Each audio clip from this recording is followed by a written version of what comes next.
Alhamdulillahirabbil alamin. Wassalatu wassalamu ala asyrofil mursalin sayyidina Maulana Muhammadin wa ala alihi ajmain.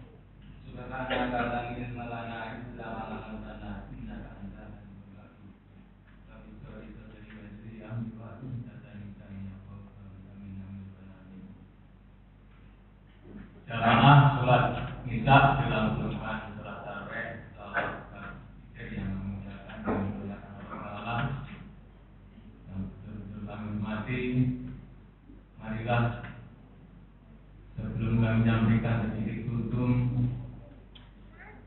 mengucapkan bersama-sama tahmid mensyukuri nikmat semua yang diberikan pada kita semuanya. Mari kita baca tahmid bersama-sama. Alhamdulillahirabbil alamin. Ada sebagian yang tidak mengucapkan tahmid, berarti kurang syukurnya apa yang diberikan dari Allah Taala kepada kita semuanya. Sholawat dan salam perlu kita sampaikan pada junjungan kita Nabiullah Muhammad SAW yang mana telah berjuang untuk dinul Islam dari masa kegelapan sampai masa terang benderang seperti saat ini, yang juga selalu kita tuntut syafaatnya di dunia ini apalagi di akhirat nanti. Sallallahu alaihi Muhammad, sallallahu alaihi Muhammad, sallallahu alaihi Muhammad. Yang tidak berselawat mudah-mudahan besok ikut selawat biar benar orang selawat. Ini menjadi umat Nabi Muhammad yang paling teladan, yang isi selawat banyak barokah. Jamaah sholat Isya tarawih Fitr yang kami hormati dan dimuliakan alam. Syukur alhamdulillah dengan termasuk golongan waktu yang sedek mayangan ini, yang mana dengan termasuk kuat dalam menjalankan apa yang jadi perintahnya Allah daripada yang lain. Kemarin banyak jamaahnya sampai penuh, harus datang sampai atas, karena atas jalannya sudah tidak lalu menimbulkan. Jadi ini yang juga ini mungkin dengan termasuk asing dan digolongkan orang yang mendapat kehormatan, kemayangan, berdunia juga akhirat, bagian dunia bahagia akhirat. Allahumma. Bapak-bapak, tetap semangat dengan fotonya. Ibu-ibu, tetap semangat nggih. Nah, dari lawan betul semangat dengan Allah betul semangat apa semangat perjuang fotonya. Betul-betul yang orang nunggu nang sanese, betul foto betul nopo, foto dino dan juga perjalanan ini 70 tahun adoe. Ini kalau ini monggo diri ngasih kata mengkotor itu perang karo setan. Setan itu makhluknya Allah yang paling sial, paling bangkang, itu jadi musuh Allah. Maka setan itu ganggu menungso, ganggu nafsu syahwat. Nafsu syahwat kita buat mergo makan minum mula menikah jenengan. Makanya kita semua diwajibkan berpuasa. Otomatis nanti setan bisa dikalahkan. Ibadah puasa ini yang mereka yang bagi Allah, yang tahu hanya Allah sendiri dan pelakunya sendiri. Maka Allah menyadarkan bahwa ibadah puasa itu yang memberi pahala, yang memberi balasan cuma Allah semata. Karena itu Allah hanya Allah saja. Maka itu marilah puasa yang tinggal beberapa hari sedikit ini betul-betul kita jalankan, jangan sampai puasanya batal. Sebab Rasulullah sendiri menyabdakan dari firman Allah yang bunyinya kullu ngamal ibni adama lahu illa jama fa innahu li wa anna ajzihi bi wa yama wasiamu jumlah, yang artinya kurang lebihnya semua amal anak Adam dapat dicampuri kepentingan hawa nafsu kecuali puasa. Dan pahala puasa hanya Allah sendiri yang bisa memberi pahalanya. Kemudian puasa adalah sebagai perisai. Jamaah sholat isya, tarawih, witir yang kami hormati, yang Allah Ta'ala.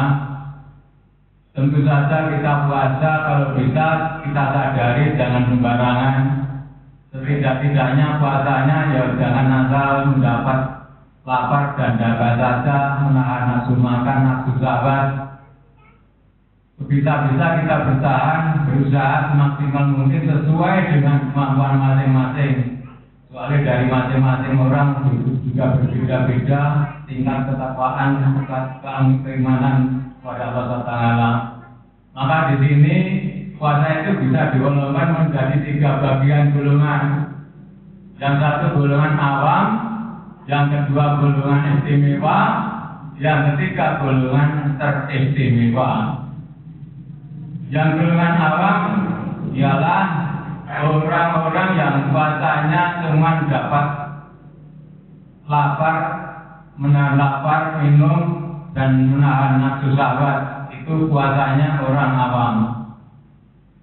Kemudian puasanya orang yang istimewa itu tentu saja puasanya mencegah segala nafsu syahwat hingga dijauhkan dari segala pedih dan segala dosa. Itu yang namanya puasanya golongannya orang istimewa atau bisa disebut orang solihin. Kemudian yang golongan ketiga itu adalah golongannya orang-orang yang teristimewa. Yang teristimewa bagaimana? Yaitu semua yang dijalankan dari orang-orang golongan awam, golongan istimewa ditambah puasanya tidak ada sedikit pun dalam benak itu berpikir tentang duniawi. Semua puasa mutlak hanya urusan roh, akhirat, urusan ukhrawi. Sedikit pun seandainya ada dalam benak berpikir dalam beberapa dunia atau duniawi, otomatis puasanya batal. Itu adalah puasanya orang yang teristimewa. Itu puasanya siapa? Jadi orang-orang terdahulu, terutama puasanya para nabi-nabi. Itu juga bisa disebut golongan orang solihin. Terus bagaimana kita semuanya bisa ngevaluasi enggak dari hati masing-masing? Di manakah puasa kita termasuk golongan yang 1 atau yang 2 dan 3? Jadi ini kita evaluasi. Seandainya kita masih termasuk golongan orang awam, tentu saja kita perlu peningkatan bisa masuk golongan orang istimewa. Setidaknya kalau tidak bisa masuk golongan istimewa atau golongan yang teristimewa, kita bisa mengevaluasi. Setidaknya kita bisa meningkatkan ibadah puasa kita tahun ini, bulan ini lebih baik daripada tahun kemarin. Bahkan bulan ini tinggal berapa hari lagi, tinggal sedikit dari lagi. Puasa kita hari ini yang tidak sedikit ini lebih baik daripada hari-hari kemarin. Maka untuk itu marilah kita introspeksi masing-masing, di manakah saya masuk golongan yang manakah puasa kita. Kita harus berusaha semaksimal mungkin, berusaha apa yang kita jalankan amal ibadah ini sesuai dengan kemampuan masing-masing, dengan kita jalankan dengan ikhlas karena Allah Ta'ala. Soalnya tadi Nabi juga pernah berfirman bersabda, "Man shoma Ramadhana imana wa ihtisaban." Juga kalau umat pertama Nabi yang artinya siapa yang puasa di bulan puasa dengan iman dan ikhlas, tentu saja akan dihapus semua dosa-dosanya. Tapi tidak gampang, kita harus juga berusaha lagi semaksimal mungkin. Bapak-bapak, ibu-ibu, jamaah sholat isya, tarawih, witir yang dimuliakan Allah Ta'ala, kita tidak lupa puasa kita tinggal berapa hari lagi. Kita juga tidak meninggalkan dari perjuangan Rasulullah, bahwa Rasulullah adalah seorang pejuang yang luar biasa yang bisa kita nikmati dari alam 8 sampai benderang seperti saat ini. Dan bulan puasa inilah adalah bulan yang mulia, bulan yang penuh sejarah. Seperti halnya turunnya semua kitab-kitab itu turunnya di bulan puasa semuanya. Termasuk sunnah Nabi Ibrahim itu turunnya dari awal bulan Ramadan. Kemudian dalam perjalanan 700 tahun lagi, tepatnya pada tanggal 6 Ramadan adalah turunnya kitab Taurat. Kemudian tempo beberapa tahun lagi, kurang lebih 500 tahun lagi, tepatnya tanggal 12 Ramadan, turunnya kitab Zabur. Dan tempo 1200 lagi, tepatnya pada tanggal 18 Ramadan, itu turunnya kitab Injil. Kemudian kapan turunnya kitab suci Al-Quran yang sebagai panutan kita bersama bagi orang Islam, orang mukmin dan Muslim? Itu perlu perjalanan dari riwayat kurang lebih dari turunnya kitab Injil ada 620 tahun. Kitab suci Al-Quran turun dari langit ke bumi persisnya kurang lebihnya tanggal 27 Ramadan. Maka untuk itu, untuk 10 hari yang ketiga ini adalah kita perlu meningkatkan mencari malam nuzul Quran atau malam Lailatul Qadar. Bagaimana telah disabdakan, telah sampaikan dari para bahwasanya akhir 10 tahun yang terakhir, 10 hari yang terakhir ini banyak hikmah kita harus banyak mendekatkan diri pada Allah Ta'ala. Kita perlu menikmati apa yang menjadi hadiah yang dihadiahkan pada junjungan kita Nabi Muhammad SAW. Kita perhitungkan dari berapa kitab kita sesuai sama kitab suci Al-Quran sebagai tuntunan kita. Setelah turun kitab suci Al-Quran adalah semua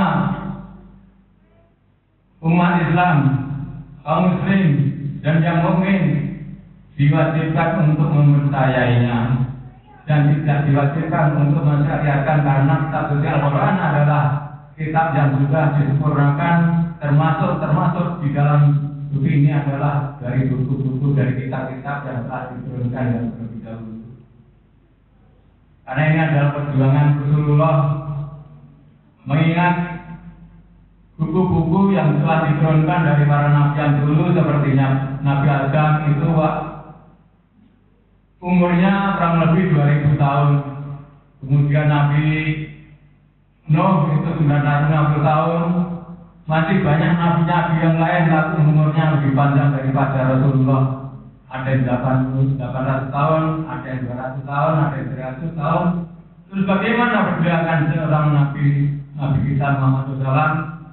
Ya Allah, bagaimana nanti untuk umatku, pengikutku dengan usia yang sesingkat ini bisa mempelajari kitab suci Al-Quran secara konkret? Ini luar biasa. Ini hadiah. Ya Nabi, ini hadiah. Saya kasih hadiah, enggak seperti Nabi-Nabi yang dulu. Hadiahnya apa? Cuma 1 malam, bisa juga cuma 2 menit. Pada saat bulan Ramadan turun Lailatul Qadar, pada saat jenengan sholat sunat pas kebetulan turunnya Qadar, otomatis dengan dapat hidayah yang luar biasa. Pahalanya bisa dibilang secara umum bilangnya 1000 bulan lebih, bahkan berlipat gandakan lebih dari 1000 bulan. Maka inilah kita bisa mencari kapan datangnya Qadar. Datangnya Qadar itu rahasia Allah. Tapi yang penting kita berusaha kapan saja, mulai dari tanggal 1 Ramadan sampai akhir. Banyak dari ulama sampai baca sholat Qadarnya, baca sholat kemuliaan saja itu rohnya diadan di jaharah dan di sir. Inna anzalnahu fi lailatul qadar. Ada yang inna anzalnahu fi lailatul qadar. Itu adalah rahasia Allah. Itu bagaimana kita simak, kita tunggu kemayangan dengan jadi mati Nabi Muhammad. Coba kita bandingkan, kita sebagai orang pengikut Nabi Muhammad akan mendapat kemudian otomatis nanti kita bisa masuk surga yang lebih dahulu dibandingkan orang-orang dahulu. Orang dahulu bagaimana ibadahnya? Terus bagaimana yang ibadahnya seperti di bawah pohon besar? Bagaimana ibadahnya di tempat batu-batu besar? Bagaimana ibadahnya di tempat-tempat berhala? Tentu saja enak sebagai umat Kanjeng Nabi mudah kita banyak istighfar, kita banyak sholat tobat. Seperti kita contohnya saja Nabi Adam itu diturunkan dari surga Allah. Karena apa? Pelanggaran. Sampai berapa ratus tahun akan diturunkan di negara India, kemudian apa diturunkan di negara Arab. Berjuangan berapa lama tahun?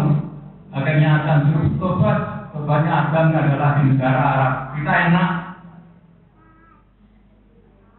Tobatnya kita semua sebagai umat Muhammad cukup di tempat mana saja diterima dengan istighfar. Otomatis nanti berkurang dosanya, otomatis kita bisa masuk ke surga duluan daripada umat-umat yang terdahulu. Ini sebagai gambaran kita untuk menjalankan ibadah dan sebagai umat Kanjeng Nabi Muhammad SAW akan menjadi kuat dan kuat iman kita untuk menghadap Allah SWT. Mudah-mudahan sedikit yang kami sampaikan, mudah-mudahan bisa menguatkan iman kita pada Allah Ta'ala, amal ibadah kita terima Allah Ta'ala, bisa pun 1 bulan penuh, tidak ada alasan satu apapun, sehingga kita mendapatkan sertifikat orang yang menuju bulan kemenangan. Akhir bulan kita bisa mengucapkan mengagunkan asma Allah, Allahu Akbar, Allahu Akbar, Alhamdulillah. Demikian akhir kalam, wassalamualaikum warahmatullahi wabarakatuh.